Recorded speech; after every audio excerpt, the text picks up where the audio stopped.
Ajouté, les États-Unis ont renouvelé jeudi leur pression sur la Chine afin qu'elle coupe ses livraisons de pétrole à la Corée du Nord après son dernier tir de missile, mais la Russie a dénoncé des provocations américaines visant à faire sortir Kim Jong-un de ses gonds. Je pense que les Chinois font déjà beaucoup, mais nous pensons aussi qu'ils peuvent faire plus avec le pétrole. Nous leur demandons vraiment de couper davantage les livraisons de pétrole, a déclaré le secrétaire d'État américain Rex Tillerson au lendemain d'un appel similaire lancé par l'ambassadrice des États-Unis à l'ONU Nikki Haley devant le Conseil de sécurité. Couper l'approvisionnement en pétrole, c'était l'arme la plus efficace la dernière fois que les Nord-Coréens sont venus à la table des négociations, a plaidé le ministre en recevant son homologue allemand Sigmar Gabriel qui a, de son côté, annoncé une réduction du personnel diplomatique allemand à Pyongyang pour renforcer la pression contre ses ambitions nucléaires. Comme à chaque essai balistique ou nucléaire nord-coréen, l'administration de Donald Trump a soufflé le chaud et le froid après le tir mercredi d'un missile intercontinental capable, selon le régime de Kim Jong-un, de frapper n'importe où aux États-Unis.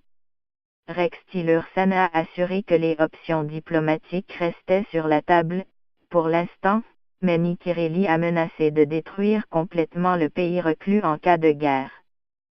Surtout, tout en saluant les efforts déjà accomplis par Pékin, Washington semble une fois de plus compter sur les Chinois pour tordre plus fermement le bras des Nord-Coréens, dont ils restent les principaux partenaires.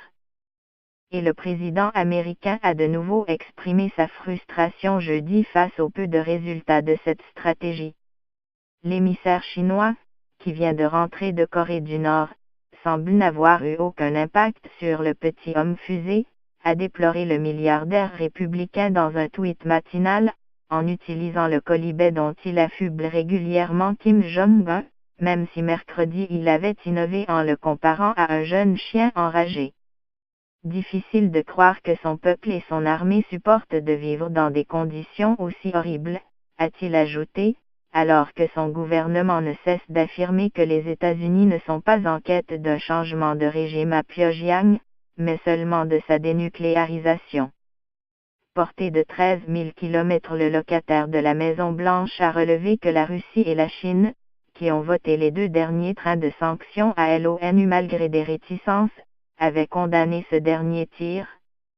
Mais l'appel américain à de nouvelles sanctions pour isoler encore plus la Corée du Nord a été rejeté fermement par Moscou et ignoré par Pékin, qui reste réticent à un embargo pétrolier intégral susceptible de provoquer l'effondrement de son voisin, un afflux de réfugiés en Chine voire une intervention militaire américaine à sa frontière.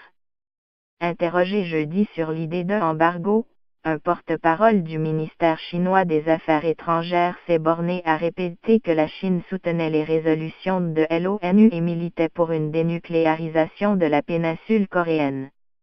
La Russie a, elle, été plus ferme.